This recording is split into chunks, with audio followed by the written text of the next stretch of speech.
तो मैं पारस कुमार आप सभी का स्वागत करता हूं पारस फ्री एजुकेशन में।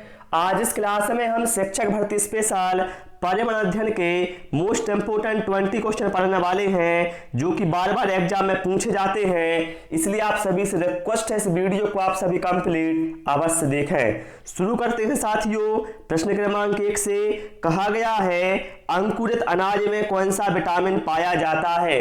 ऑप्शन है vitamin A, vitamin B, vitamin C या फिर vitamin D. Correct answer option C के साथ जाएगा। अंकुरित अनाज में विटामिन सी पाया जाता है। इसके साथ ध्यान रखना किस विटामिन को स्टोर करके नहीं रखा जा सकता, तो बताइएगा विटामिन सी को। किस विटामिन को हार्मोन कहा जाता है, बताइएगा विटामिन डी को। चलिए प्रश्न क्रमांक 2 पर आते हैं। किस गैस का गंध है सड़े हुए अंडे के जैसा होता है। Carbon monoxide, sulphur dioxide, sulphur trioxide या फिर हाइड्रोजन सल्फाइड।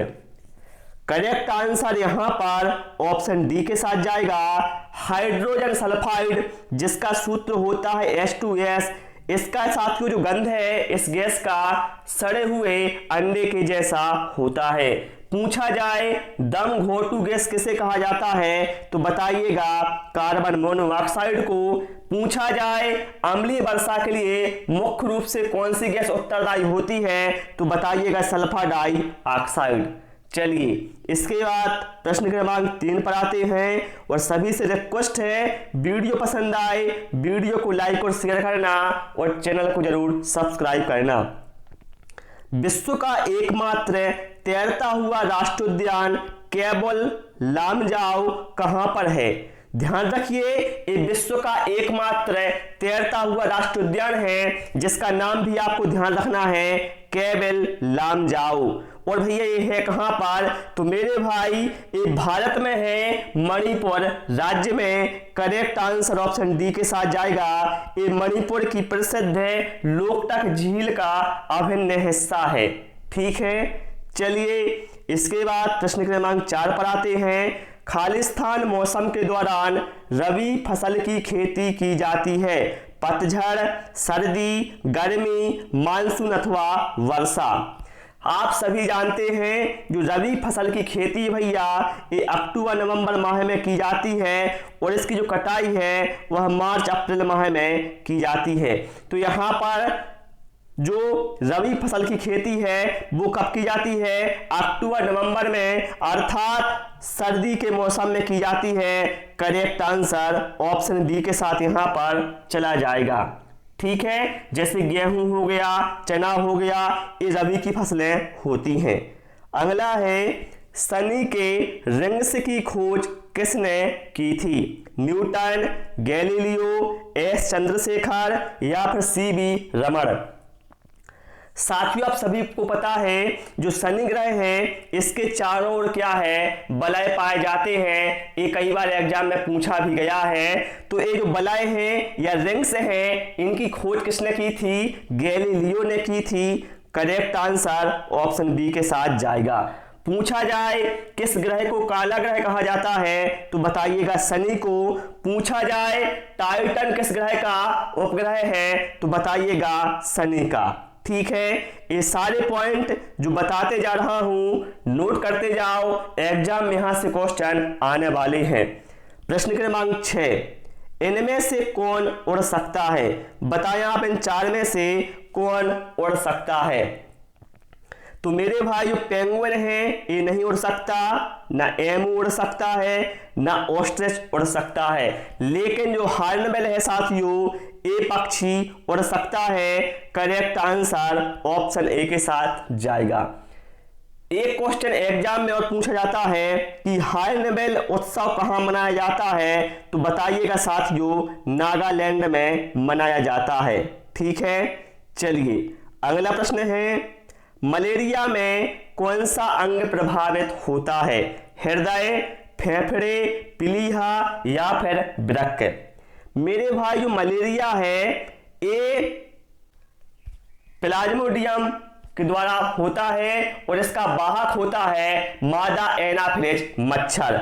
और इसमें साथियों क्या है, जो पीलिया है इसका आकार बढ़ जाता है, जिसकी वजह से उसमें दर्द होने लगता है। अर्थात इस मलेरिया में जो प्रभावित अंग है वो है पीलिया और आरबीसी। ठीक है, तो यहां पर जो करेक्ट आंसर है वो ऑप्शन सी के साथ हमारा चला जाएगा। चलिए अगला प्रश्न क्या है, राष्ट्रीय ऊर्जा संरक्षण दिवस किस तिथि को मनाया जाता है? 14 दिसंबर, 5 दिसंबर, 29 अगस्त या फिर 4 जनवरी? करेक्ट आंसर यहां पर ऑप्शन ए के साथ जाएगा। 14 दिसंबर को साथियों राष्ट्रीय ऊर्जा संरक्षण दिवस मनाया जाता है। पूछा जाए यदि आपसे विश्व मृदा दिवस कब मनाया जाता है तो बताइएगा 5 दिसंबर को मनाया जाता है। राष्ट्रीय खेल दिवस कब मनाया जाता है? 29 अगस्त को मनाया जाता है। विश्व ब्रेल दिवस कब मनाया जाता है तो बताइएगा 4 जनवरी को मनाया जाता है।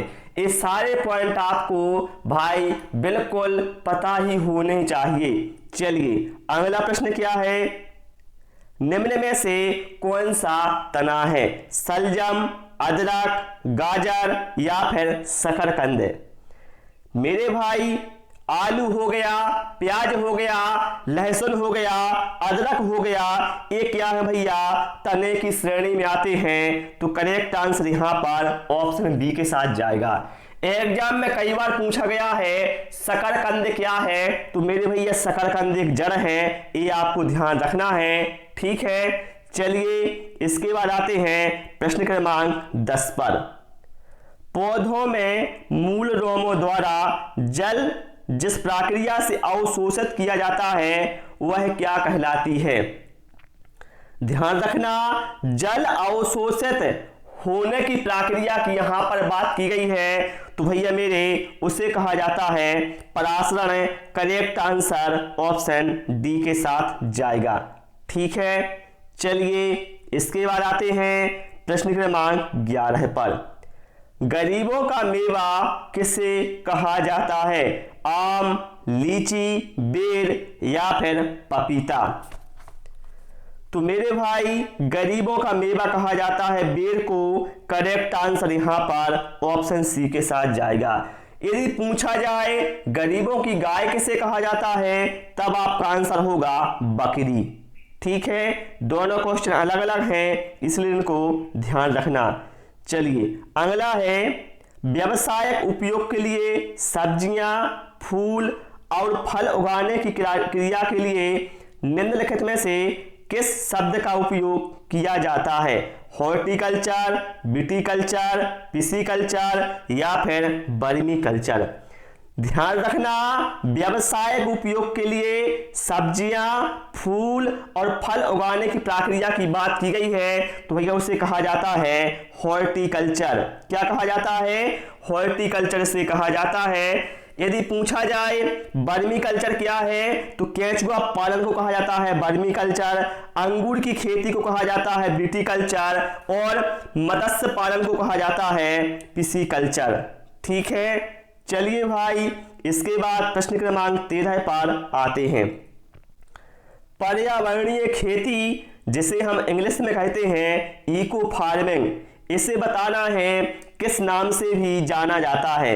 मतलब इसका दूसरा नाम क्या है? शुष्क खेती, संविदा खेती, झूम खेती या फिर जैविक खेती? तो ध्यान रखना, इको फार्मिंग या पर्यावरणीय खेती इसके नाम से स्पष्ट हो रहा है कि यह जो ऐसी खेती जो पर्यावरण के अनुकूल हो, अर्थात उसे कहा जाएगा जैविक खेती। करेक्ट आंसर यहां पर ऑप्शन डी के साथ जाएगा। पूछा जाए जो झूम खेती है यह भारत में कहां पर की जाती है तो भैया भारत के पूर्वोत्तर राज्यों में की जाती है। ठीक है, चलिए भाई इसके बाद प्रश्न क्रमांक 14 पर आते हैं। पृथ्वी की संरचना में रासायनिक लौह तत्व की कितनी मात्रा होती है? बताएंगे आप सभी लोग, क्या होगा यहां पर करेक्ट आंसर? तो यहां पर जो करेक्ट आंसर है साथियों वो ऑप्शन डी के साथ जाएगा। 32 से 35% लौह तत्व की मात्रा होती है।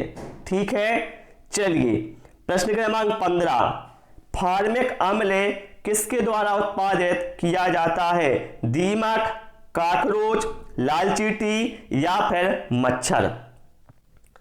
साथियों, जो लाल चींटी होती है जब ये हमें काटती है तो हमें क्या है, जलन महसूस होती है, क्योंकि क्या है, फार्मिक अम्ल छोड़ती है, इसलिए यहां पर जो करेक्ट आंसर है वो ऑप्शन सी के साथ चला जाएगा। क्लियर।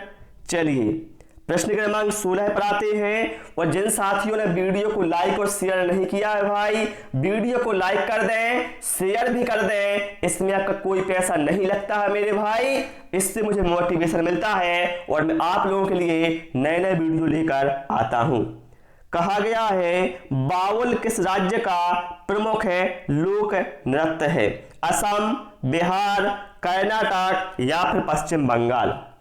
तो जो बाउल है भैया, ये है पश्चिम बंगाल का प्रमुख लोक नृत्य। पूछा जाए बिहू कहाँ का है, तो बिहू असम का है। यक्षगान कहाँ का है, तो यक्षगान भैया कर्नाटक का है।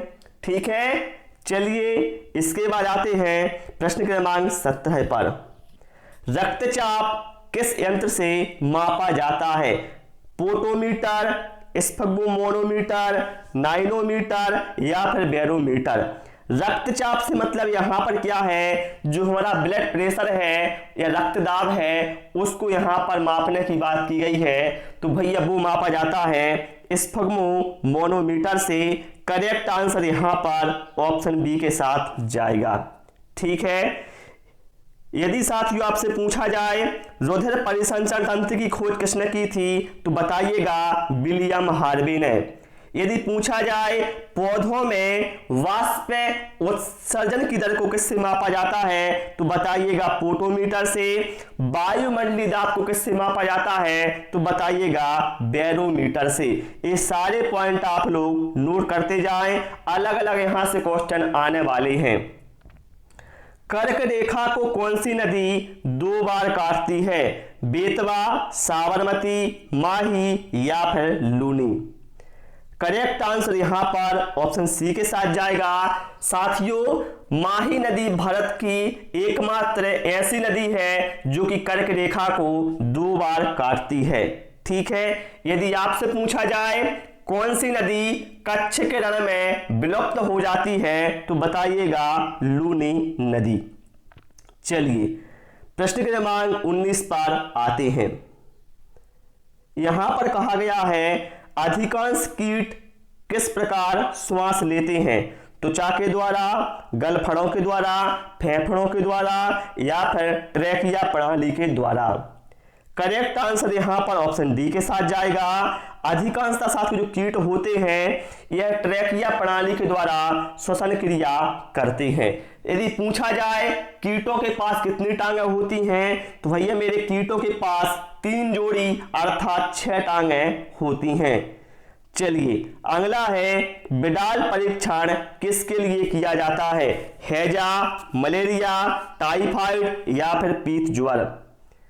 तो भाई मेरे जो बिडाल परीक्षण है या बिडाल टेस्ट है ये किया जाता है टाइफाइड की जांच के लिए। करेक्ट आंसर यहां पर ऑप्शन सी के साथ चला जाएगा। तो प्यारे साथियों, आज इस क्लास में इतना ही। उम्मीद है आपको क्लास पसंद आई होगी। वीडियो पसंद आया हो वीडियो को लाइक और शेयर करें, चैनल को सब्सक्राइब करें। Thanks for watching this video.